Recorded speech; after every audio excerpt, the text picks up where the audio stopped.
और छेड़ने के लिए एक बड़ी रैली का आयोजन किया जा रहा है। आदरणीय भाई चंद्रशेखर आज़ाद जी और भीम आर्मी के अध्यक्ष भाई विनय रतन जी, भाई राष्ट्रीय महासचिव ASP के रविंद्र भाटी जी और हमारे सारे साथी नेता आगामी 6 तारीख को 6 दिसंबर को बाबा साहब डॉक्टर भीमराव अंबेडकर के परिनिर्वाण दिवस के अवसर पर मध्य प्रदेश की धरती पर एक बड़ा आगाज करने जा रहे हैं आडंबर पाखंड और जातंकवाद के खिलाफ। दतिया जिले की इंदरगढ़ नगर के अंदर एक बड़ी रैली हम करेंगे, जिसमें लाखों की संख्या में लोग एकत्रित होंगे, पूरे मध्य प्रदेश से लोग आएंगे।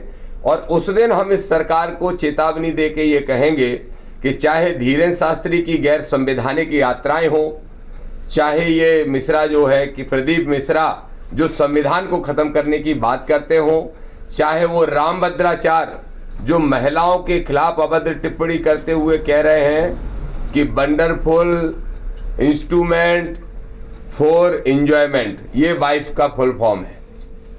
उनके चेला धीरेन्द्र शास्त्री कह रहे हैं कि चच्ची तो 30-30 पैदा करती हैं, तो हिंदुओं तुम भी 4-4 पैदा कर लो। ऐसे नालायक तथाकथित संतों पर प्रतिबंध उनकी कथाओं पे भी लगना चाहिए और इनकी गैर संवैधानिक यात्राएं भी बंद होना चाहिए। इसके लिए और संविधान को बचाने के लिए हम सब साथी आगामी 6 दिसंबर को दतिया जिले के इंदरगढ़ में बड़ी रैली, बड़ी सभा करने के लिए जा रहे हैं। दूसरा विषय है, आप सब जानते हैं कि अभी मध्य प्रदेश के अंदर रोज जातिवादी घटनाएं घटने के बाद भी, रोज धीरेन्द्र शास्त्री के द्वारा संविधान विरोधी बयान देने के बाद भी कांग्रेस मौन है, कांग्रेस चुप है। आपने देखा होगा ग्वालियर में बाबा साहब डॉक्टर भीमराव अंबेडकर की स्टेच्यू लगाने के मामले में भी कुछ जातंकवादी लोग विरोध कर रहे हैं, उसमें भी कांग्रेस चुप है। तो मैं आपके माध्यम से कांग्रेस से पूछना चाहता हूं, राहुल गांधी जी से पूछना चाहता हूं कि क्या सिर्फ चुनाव में किताब दिखाने के लिए खड़े होते हो लेके संविधान की? क्या वास्तव में संविधान की लड़ाई लड़ना चाहते हो? हमारे लोगों को आज भी मूर्ख बनाना चाहते हैं। आज भी जब संविधान रोज तार तार किया जा रहा है, धीरेन्द्र शास्त्री की यात्रा का विरोध क्यों इस कांग्रेस ने नहीं किया? जवाब दे दे ये कांग्रेस, क्यों धीरेन्द्र शास्त्री की यात्रा के साथ साथ रामभद्राचार्य के अनर्गल बयानों का विरोध ये कांग्रेस नहीं करती है? क्यों बाबा साहब की स्टेच्यू लगाने की वकालत कांग्रेस नहीं कर रही है? तो हम आपको स्पष्ट तौर पर कहना चाहते हैं और मोहन यादव जी से भी कहना चाहते हैं, किसी गलतफहमी में ना रहे। आरएसएस सोच रही है मध्य प्रदेश को एक प्रयोगशाला बनाना चाहती है, संविधान को खत्म करने की एक भूमि तैयार करना चाहती है।